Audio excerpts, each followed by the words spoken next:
What the fuck? What the actual fuck? 2020 off to a great start with movies, yet not so much.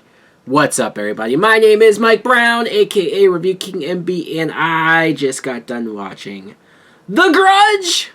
Or is it just Grudge? I don't know.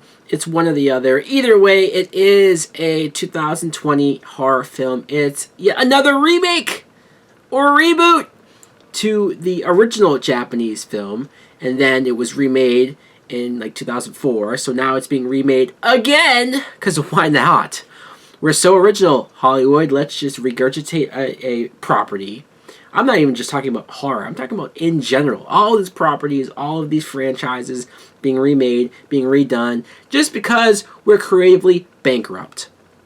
The Grudge is no exception. This time it's directed by Nicholas Pesce, or Pesce, whatever. It's also produced by Sam Raimi, and honestly, that's the only reason why. That's the only reason why I was curious and somewhat interested at seeing if there was something here, seeing if there could be something salvaged with this movie, because Sam Raimi, I'm not saying everything that his name is on is gold, but at least it's something. So this film, let's jump right into the plot.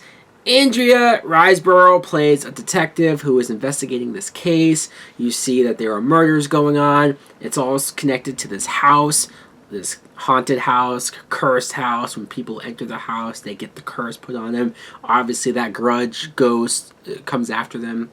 And this movie, look, you probably saw the trailer. If you did see the trailer, you see that there are some decent blood scenes, like some decent gore scenes, some horrific scenes sprinkled out very thinly throughout the movie. But for the most part, this movie's boring. Boring as hell. Feels like nothing happens, dude. Or at least these characters, I don't care about any of them and what happens to them and if they get killed and whatnot. Andrea Riseborough, she's the main character. She's the detective. I mean, she was fine. I guess she was okay, but there's nothing for me to latch onto her character in particular. She's just there. She has a connection, her old partner, with the other killings that I guess are connected to the other movie, I think. I don't know, the movie's so vague about it. It's like they want to be a complete reboot, but they also want to have some connection just in case there are fans of those old movies. John Cho is in this movie as Peter. You see that him and his wife are going through their issues and then they're being haunted. And I thought to myself, John Cho, you were just in Searching not that long ago. I believe this is made by, is this the same company that made it? Maybe not. I don't know. I'm trying to come up with an excuse of how they got John Cho to be in this. Couldn't you have done something else? Didn't you have another busy weekend that you didn't need to give it over to this lame duck of a film? Other actors, Damien Bashir, who I have seen in a few horror movies at this point. I believe he was in The Curse of La Llorona. The Nun, he always plays a preacher. He's in this movie as a detective. Again, he's fine. Nothing all that special, though. Lin Shaye, who's probably the queen at this point of horror. She has a really horrific scene in this film, for sure. But other than that, I just felt like, why are you doing this? Stick with the Insidious films and whatever other horror films that you like to do. This just felt beneath her in a lot of ways. Jackie Weaver, William Sadler is another detective. I watched these actors and I said, man, I don't know.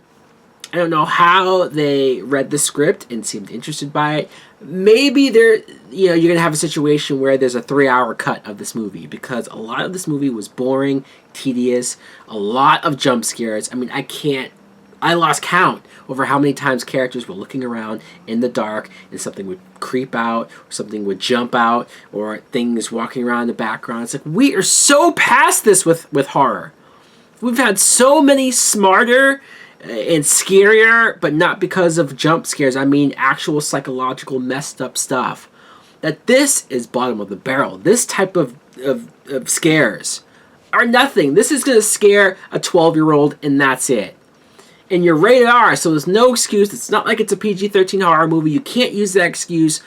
We're above this. Horror fans, don't give yourself into mediocrity. Don't give yourself into boring, tedious horror that doesn't go anywhere. That it's just, I mean, hell, I'd rather watch Midsummer. And I know some people love that movie, but I didn't really care for it, especially the ending.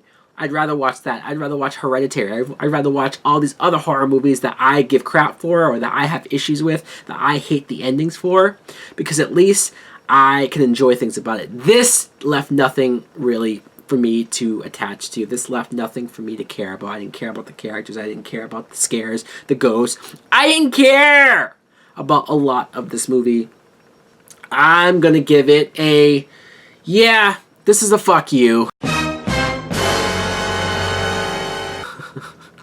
Anyways, guys, let me know in the comments below, what did you think of The Grudge? If you saw it as well, or if you were smart and stayed away from it, then kudos to you. You're awesome.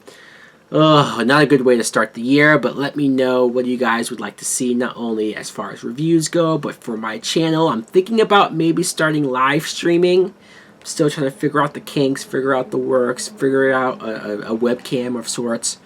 I'll keep you posted. Thanks for watching. Like, comment, subscribe. Later!